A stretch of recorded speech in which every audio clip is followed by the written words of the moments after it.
So, this is a way to begin the show. Yesterday, the Detroit Red Wings had themselves the last game on tap in the National Hockey League. A 7:30 p.m. start Pacific time against the LA Kings at the Staples Center. Excuse me, Crypto.com Arena. That's what it's called now, right? But the reason we are talking about this game the morning after is because wowzers, what a game that was, first and foremost. And secondly, that game ended up going the distance, baby. Red Wings fans were going to bed at 1 a.m. plus after this game had concluded. And if you stayed up that late to finish this one and get the results, then hey, you absolutely experienced a roller coaster of emotions. The Detroit Red Wings are now back up to number 1 in the Atlantic Division with the 4-3 shootout win they had over the Kings last night, which is also good enough for tied for second in the NHL. There are a bunch of teams right now that have 16 points in 11 games played. Winnipeg, New Jersey, Utah, the Wings, the Abs, and the Montreal Canadiens. Of course, the Atlantic is tied 1-1 as well. The Red Wings and the Habs have 3 more points than the Senators. But with this win yesterday, it really puts a bow on what was a vindicating and, in a way, grueling victory for Red Wings fans who stayed up late to watch this game. Let's just talk about the tail of the tape first before we dive into why yesterday's game was so crazy. The Red Wings won 4-3 in a shootout. Shots on goal were 38-27 for LA. They pummeled Red Wings goaltender Cam Talbot with shots, and he had a .921 save percentage in this contest. Of course, he also had the shootout win. You could also talk about how the Wings were able to battle back and get themselves in a spot where they actually were on top.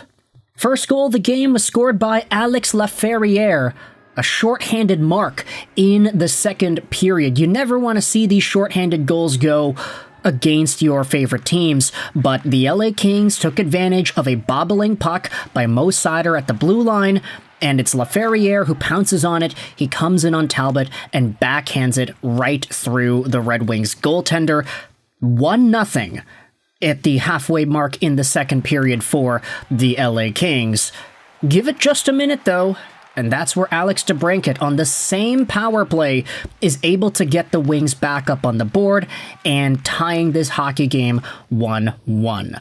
Assists go out to Lucas Raymond and Mo Seider. It's a beautiful one-time shot by DeBrincat on the left side there. It is a really nice scoring opportunity. You want to see DeBrincat pot those, and that's exactly what he did. Give it a few minutes, and the Red Wings power play gets to work again. Marco Kasper is the victor this time, who ends up deflecting a long Axel Sandin Pellikka wrist shot towards the goal. Second unit going out there and getting some offense, and Marco Kasper gets his second of the season to put the Red Wings on top 2-1. In the third period, we also saw Kasper get another, this time tipping in Mason Appleton's centering feed. This one wasn't a long drive tip in front, but it was more of a really nice middle centering play from Appleton right in front to Kasper, who was driving the net. DeBrincat got the secondary assist there, so that's his 9th assist of the season. Alex DeBrincat has gone out there with 12 points in 11 games played. He is over a point per game with this performance tonight. But then the LA Kings started to come back, and you started to see the best of this team really put itself on display. And when I say the best of the LA Kings, I kind of mean the best. Corey Perry scores 2 goals in the span of about 40 seconds to tie the game up in the final few minutes of the third period. He ends up potting in the garbage after the puck gets thrown on goal, brings the game within 1. That's a dirty, grimy, garbage goal for Corey Perry, but those are the ones that he loves to score nowadays. I say dirty. It wasn't really dirty. It was a clean goal, but Obviously, he's in the dirty areas to put the puck in the back of the net there. And then just 40 seconds later, you have a shot by Quinton Byfield right in the middle of the hash marks that gets tipped by Talbot in front by that same Corey Perry. 2 goals in the span of 40 seconds for the LA Kings. And Wings fans are all of a sudden frustrated. Hey, wait a minute, we had a 3-1 lead. We watched this team crumble it away at the hands of one guy. And now we're going to overtime. And then disaster strikes in OT too, because you have Kevin Fiala who ends up scoring. He is right up there in Cam Talbot's grill, just trying to bat away at that puck. And the goal is scored, the goal horn goes off, you have a whole bunch of fans that are cheering and excited. But wait a minute. The league insinuates a review, and they deem that Kevin Fiala, who was in the crease the entire time, is not actually scoring that goal. He had goalie interference written all over him. That was also on the power play, too. So a lot of folks were getting really pissed off at the referees for Simon Edvinsson slashing on Byfield in that extra overtime. Oh, RIP to the Red Wings penalty kill record this season. And then it was like, oh, wait a minute, actually not RIP, because it didn't count. The goal wasn't a goal. And inevitably, the Red Wings did kill off this power play in overtime, and you have Cam Talbot stealing the show in the shootout. The Red Wings end up taking it off of Lucas Raymond. He gets the game-winning goal in the shootout. Everybody else is saved up. Kempe, Perry, and Kevin Fiala all get stoned by Cam Talbot over there. And what was ultimately a game that the Red Wings probably should have won based off the tides that turned in this hockey game, ultimately became a total nightmare for fans staying up late and watching this one as the team went the distance and almost totally blew it, if not for a goaltender interference call that was mandated by the NHL. But hey, you take the wins as they come, right? The Detroit Red Wings persevered, they fought through the adversity, they were still able to stay strong. I know a lot of Kings fans were complaining about the calls going Detroit's way as well. Both fan bases complaining about the refs is always a great sign of an even hockey game.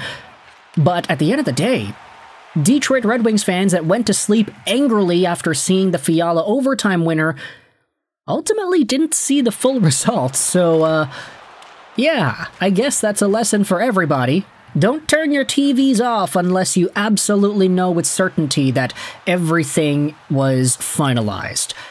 And I was like, you know what, that game, it ended at like 10:30 p.m. my time. I'm not gonna go out there and make a video about this game now. Like, what, all the Detroit Red Wings fans that are going to be watching by the time the video is up are going to be awake at 2 a.m.? Hell no. Let's just make this the first video of the day tomorrow. Talk about the Wings. They're number 1 in the Atlantic. Marco Kasper's getting back on board. And Lucas Raymond is scoring points as well. So obviously, it's nice to see the Wings cough up a victory without any points from Dylan Larkin. Not that we don't want to see Larkin scoring any points, but it's a good thing that they can still win even if he doesn't. And yes, they did get contributions from DeBrincat, Raymond, and Kasper, but hey, 4-3 win in overtime? A shootout off of the back of Cam Talbot, who unfortunately led into Corey Perry goals at the end of regulation? You obviously want to see that, especially if it propels your team to number 1 in the Atlantic one more time. Now, today, you have yourselves the Detroit Red Wings in action one more time. They're going to be playing off against the Anaheim Ducks, so they have a chance to extend their lead in this Atlantic Division. Montreal doesn't play today, so there is an opportunity there. But for now, you can let me know your thoughts in the comment section below about Detroit's big victory over LA in excruciatingly painful fashion. But they got the dub anyway, so that's all that matters. Thoughts in the comment section below. They help out with the algorithm. Also, likes and dislikes help as well, so I'd appreciate it if you got involved there. I hope you enjoyed this video. Roll 9, and bye.